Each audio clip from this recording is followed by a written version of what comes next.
July 24th, 2024. I told y'all I wanted to talk a little bit about Sebastian Rogers and, this sweet, sweet boy, this young man, 15 years old, who has autism, and he's from Hendersonville, Tennessee. He's still missing, and he was reported missing February 26, 2024. But the last time he was claimed to have been seen was by his mother, Katie Proudfoot, on February 25th, 2024, when she told him to go to bed. When she went to wake him up for school on the 26th, he was gone. I call bullshit. I always have, and I still do. But that's the short of it. Here we are, July 24th, 2024, and nothing about Sebastian Rogers is still like he's just gone. Poof, just like a thief in the night, with no trace, no new clues really, and that's pretty much the gist of it.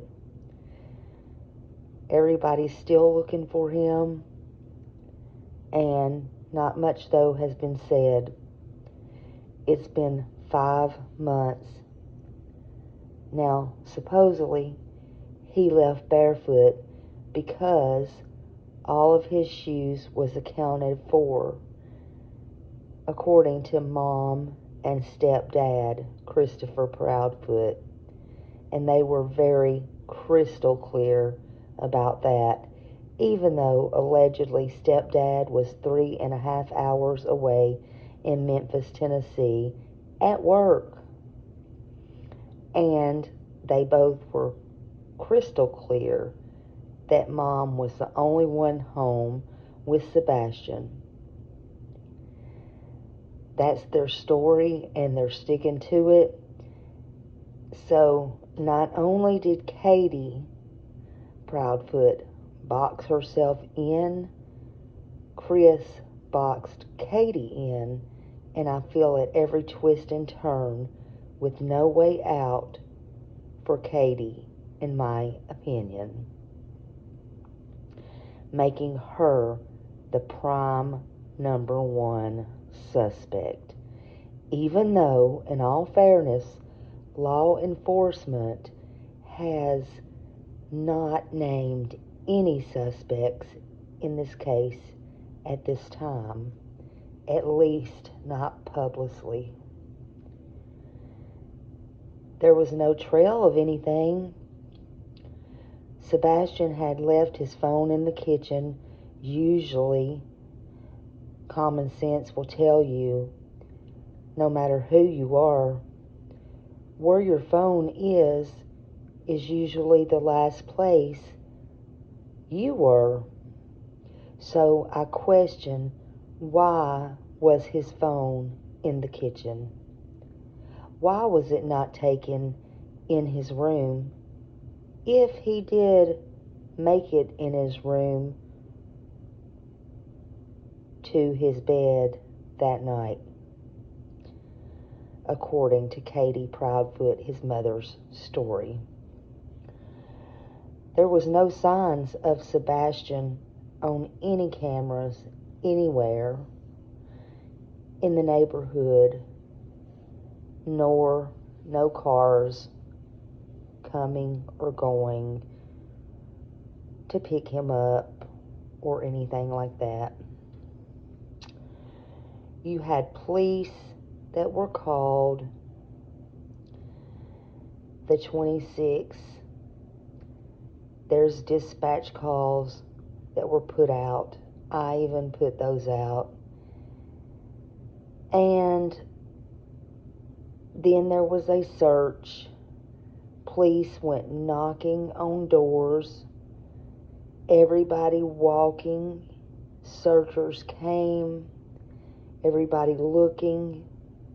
They went horseback. They looked in little holes, places you wouldn't even think about, under stuff, in stuff, over and over and over again. Walking on foot, looking. They drained ponds. There was horseback, ATVs. They blasted music. They said his favorite song was Eye of the Tiger. Whether it was or not, I don't know. That's what was spread all over the news. They posted flyers and buttons, and you had mobile units that changed out flyers every day and updated the dates and news. There was Amber Alerts put out. There was even U.S. Marshals brought in. Everybody that you could think of under the sun. And at that time, there was flyers allowed to be put up on stores everywhere because this was an autistic boy and everybody in that town wanted him found. And he was all over the news, the local news, the internet. They had held vigils. The school had put signs up, and they brought military, TBI, drones, you name it, dogs. They did it. Again, the drain ponds. Now, it struck me, they asked everyone in local news to put up a green light. Put up a green light. Green was Sebastian's favorite color. And this was in the very early days. Put up green. Hopefully, he will see it. Put up a green light on your porch. Put up a green light. Or if somebody by chance had him, or he was just hiding under something, or scared, or he did run away, something, giving them, the Proudfoots, every benefit of the doubt, then Sebastian would hopefully come towards the the green light, and he would think friendly, positive things. That's his favorite color. It would draw him to that, thinking it's safe. Here I am, sitting outside a couple of nights ago. I even made a video. Here it is, 5 months later. And I just happened to be thinking about Sebastian and things. And I look up at my green light outside on the porch. And I think, here I am, 500 miles away, looking at my green light here in July, 500 miles away, 5 months later. Again, I made a short about it, but it just hit me.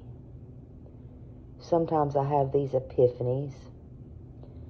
I said, my God, here I am, and no telling how many people around the world who just had Sebastian in their heart and their thoughts and their prayers.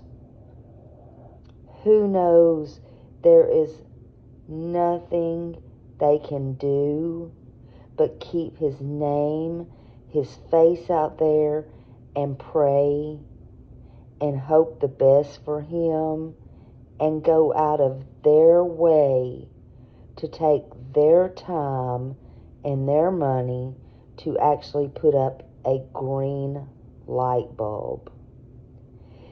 Then it hits me, it pops in my head.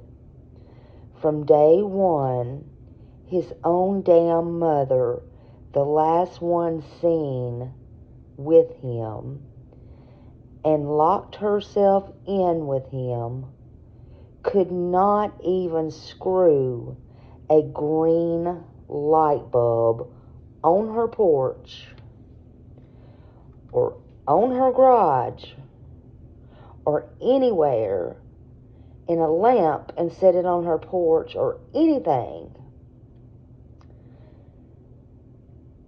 hoping her son that she's supposed to love forever and a day until the end of time,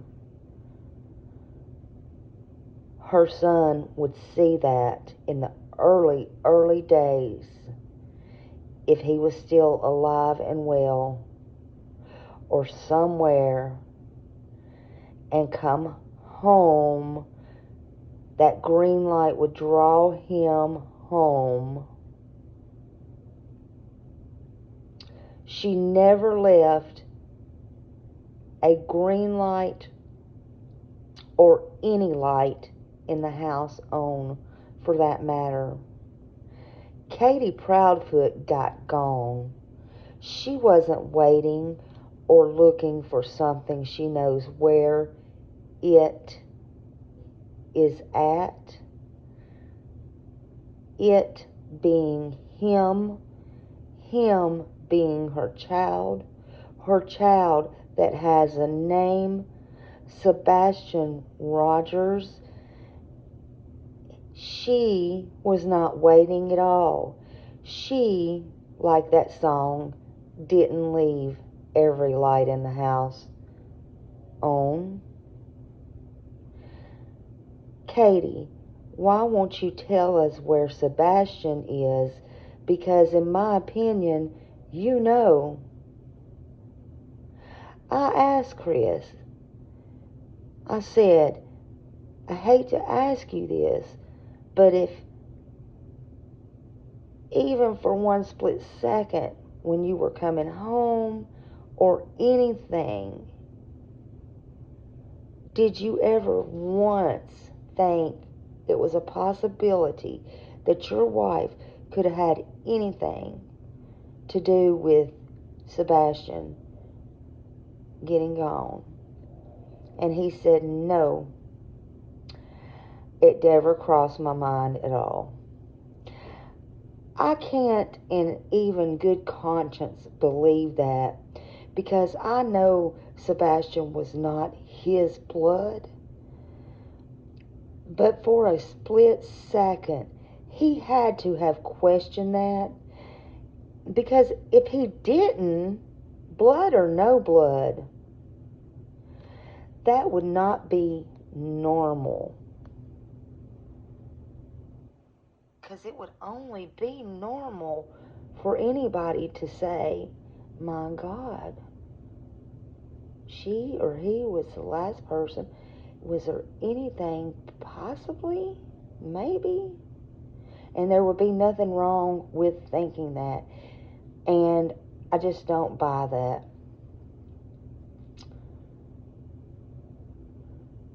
Thursday the 11th, Seth resumed his search efforts. He told Channel 2 News he took a brief break searching to get his herniated disc repaired. But after a successful surgery, Seth said nothing is stopping him from searching for his son. Now, he's been out there searching pretty much from day one. He did have a bad shoulder, and it looks like it got that fixed. And they are doing private searches now. They have been having threats and different things, which is unbelievable. But stuff like that has been happening. But I heard it might have been a recovery search, but Seth said that it was not the goal, or at least his goal, to find him in the recovery search. He said, I think that he is still alive. But the search that we are doing today is a recovery effort, Seth explained. And I am praying that we didn't find him because he is alive.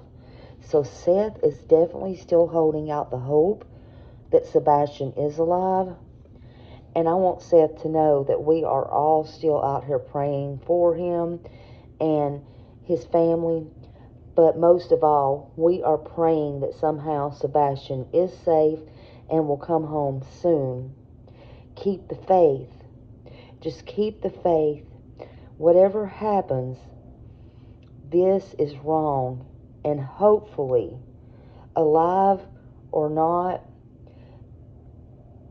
whoever did this and however this happened, it's wrong. And justice will be served. Justice will be served. And this is not something that a case, it may be studied for a long time, like Chris said, but hopefully it won't come to that, because hopefully it's not this thing that police will tolerate it being studied for a long time. Hopefully there will be justice, alive or not. And I'm just being pretty blunt. These things should not be allowed to be happening, even if there's good news. And I hope to God there is good news. But Katie, you need to talk. You, ma'am, was the last one to be seen with your son coming out of Texas Roadhouse. And you were the last one, supposedly, that locked your own self in with your son in your own house, which, frankly, if you ask me, was kind of dumb. And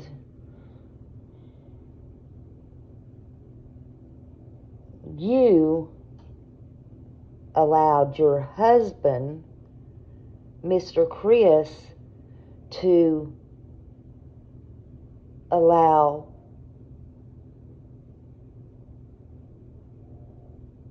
you allowed him to lock you in that home, especially in our over 3-hour interview. But Katie,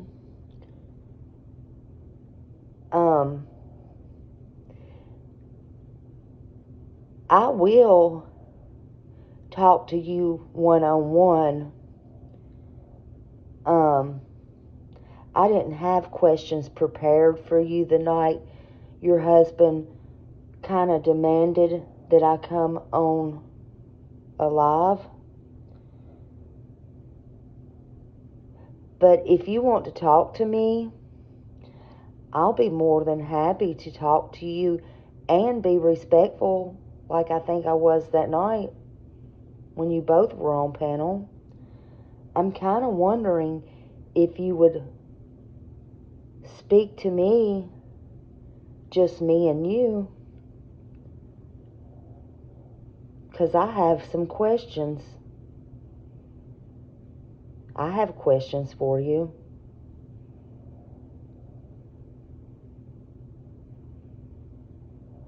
I asked that night why Chris spoke for you, and he told me right there when you were on panel, you were allowed to talk.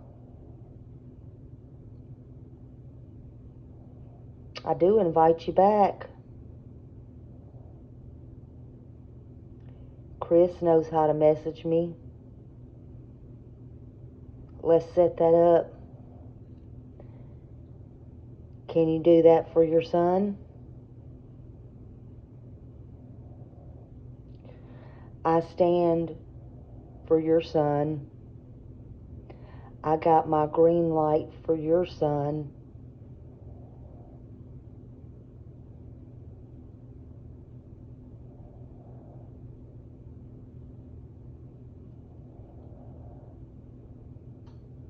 I simply want to know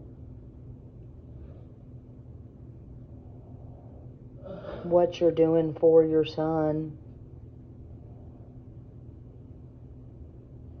I think you know, Katie, where your son's at. I just want to know why every light in your house is not on. Because that just dawned on me.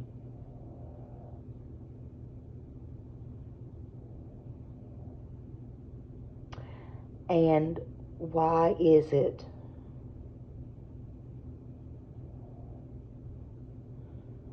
that not only you, maybe you can help me understand, why is it, I mean, I know y'all have faith now. Why is it so easy to take care of someone else's child? There's pictures out there, at least even if it's temporary, when you don't have yours. I always wondered in this world why it's, and I'm not just saying you, but I always wondered in this world why it's so easy, even if we're not in a situation, to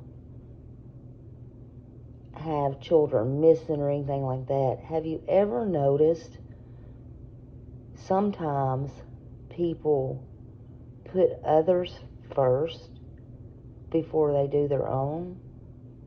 I think you're a perfect candidate to be able to answer that question for me. Think about it. Good night.